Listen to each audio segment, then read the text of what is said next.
let's talk about inspiration. Where do we find it? How do we use it to fuel our businesses? How do we use it to move ourselves forward? And where do we get it from? How many of you read wedding magazines?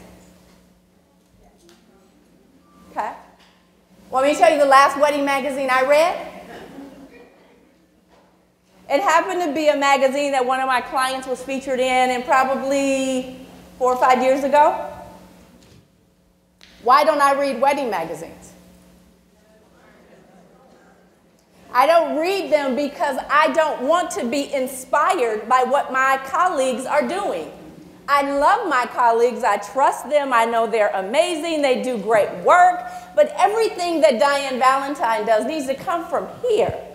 Right or wrong, it needs to come from me, and I do not want to be influenced by my colleagues. So wedding magazines are great, but they don't get me business. My clients get them and they rip out pages and give them to me for inspiration, which I love, but it's not where the inspiration comes from me. So recently, I was just so completely creatively bored with our industry. I've spoken a lot this year, I've met a lot of people, and I'm going, man, like, where is the next great designer coming from? Where can I find something fresh? So I talked to my husband on a Wednesday night, and Thursday morning I was on a plane to Paris. And I went to Paris for Fashion Week because I just wanted to go anywhere I could find some inspiration. And boy, oh boy, did Paris deliver.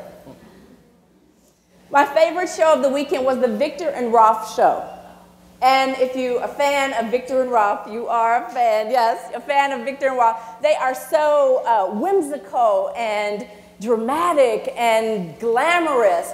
And as their gowns just floated down the runway, it was tons of tulle and laser cutouts and overlays and headdresses and really big ballroom skirts. And I was taking all these pictures and I was like, oh my God, that's going to be an amazing table. Oh my God, that's going to be a killer backdrop for a ceremony. Oh my gosh, I cannot wait to redesign that skirt as a piece of furniture. Now, I've gone into spaces and completely transformed rooms. Covered ceilings, walls, flooring, crown moldings, everything. But budgets don't always allow us to do that. So if a budget doesn't allow us to do that, then how do you go into a space and bring out its best qualities? So the carpet in this room is gold and, is that like olive green? Right, like olive green and a little bit of red in it, right? Okay, big fashion faux pas, big design faux pas. Who would come in this room and put purple wedding in here? Who would do it? If you cannot recover this carpet, who would do it? You don't do it, and you don't allow your clients to do it. Because when they walk into a space and they love it, for whatever reason they love it, they are looking to us to help them bring out the best in the space. Now, if my client walked in here and she said, Diann, I want a completely modern wedding. I want it modern, I want it cutting edge, I want it clean. And she walked in here and goes, oh my God, this is so beautiful. This is exactly where I want the wedding. So I say, okay, help me understand. Do you want modern or do you want old world glamour? Because what we won't do is we won't fight the architecture of the space. We will allow it to be a design element that we embrace. We embrace it, we make it gorgeous, and in the midst of that, we make ourselves better designers. We elevate our industry and we elevate our own brands when we demonstrate to our clients exactly why they pay us. See, I know that the lines between planner and designer have gotten very fuzzy. Good word. Thank you, Elise. It's gotten very fuzzy. And I'm always challenging that because what makes you a designer? Goal is not to leave any questions on the table. Your client should know exactly what they're going to be walking into for their parties. And 2, show how strong you are creatively. If you say you're a designer, then design something. You are investing in you. You're not investing in the client, you're investing in you. You're improving your own skills, you're showing your creative abilities, and you are moving your brand forward. 90% of the time when I do these, probably 95% of the time, my clients increase their budgets at a minimum of 30%. At a minimum. So anybody who knows me knows that I am a big proponent of colored wedding dresses. I always have been, I always will be. I think that it is blasphemous for women to walk into a bridal salon and default to white. I think it's horrible. White does not look their best on most women. Not every woman looks bad in white, some do. Some of my clients do, when they're like a size 0. When they're like a size 0. And they got some color to their skin. You know, like an olive color. They can't be too dark, because then they look like Casper. Yeah. Can't be too chocolate. They look bad in white. And can't be too pale, because then they look washed out. So white is not the ideal choice for every bride. And it kills me that our industry has not evolved enough to change that. But I'm on my way. Because I've had a bride who wore lavender. I've put a bride in baby blue. I put a bride in gold. I put a bride in red.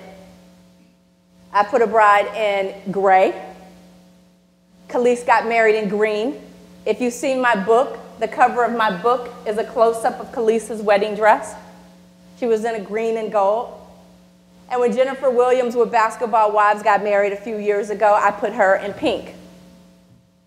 And every bride I'm working with this year has color.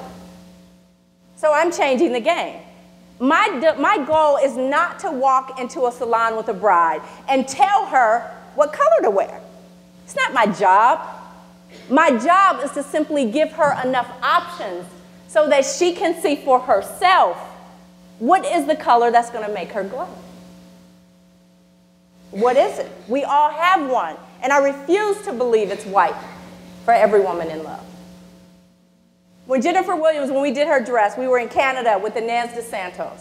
And Jennifer was set on this dress. She wanted it. It was all white. She wanted diamond white. She was set, Diann, I know the dress I want. It's going to be beautiful. And Jennifer's a dark skin, not dark, but she's a brown skinned woman. She's a little darker than me, right?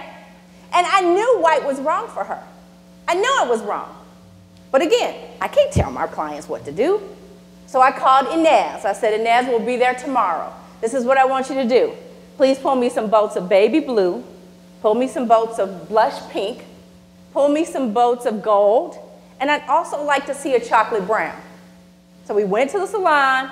Jennifer put on the dress. She turns around. She goes, oh, my God, this is it. I love it. I just want to customize it and do some stuff to it. Great, beautiful. And I said, well, Jennifer, why don't we try this? Turn around, honey. And I said, Inez, you have that blush pink fabric we talked about? And she brought it out, and she wrapped it around the dress that Jennifer had on, and she pinned it on her, on top of the dress she was wearing. And I said, now, sweetheart, turn around. And she turned around and started crying. And she said, Diann, how did you know this is perfect? My goal is not to make a woman wear any particular color. But my goal is to help them realize that on their wedding day, they should wear the color that makes them glow. And white is just often not it. So what are all of you going to do to set the next trends? Because I'm going to tell you what I'm going to do. I don't follow the trends. I set the trends. So let's talk about presentations.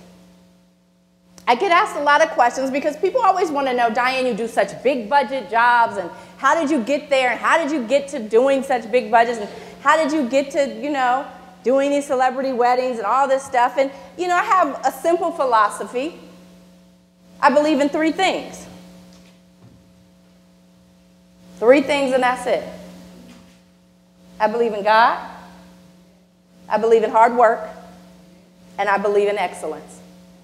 And that's all it takes. That's all it takes.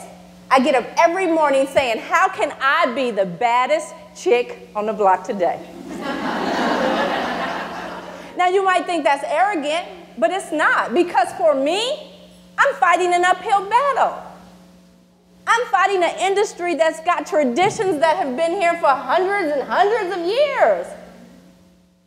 I'm different. So I know it's an uphill battle, and I don't mind fighting it. And I'm going to do whatever it takes to get me there.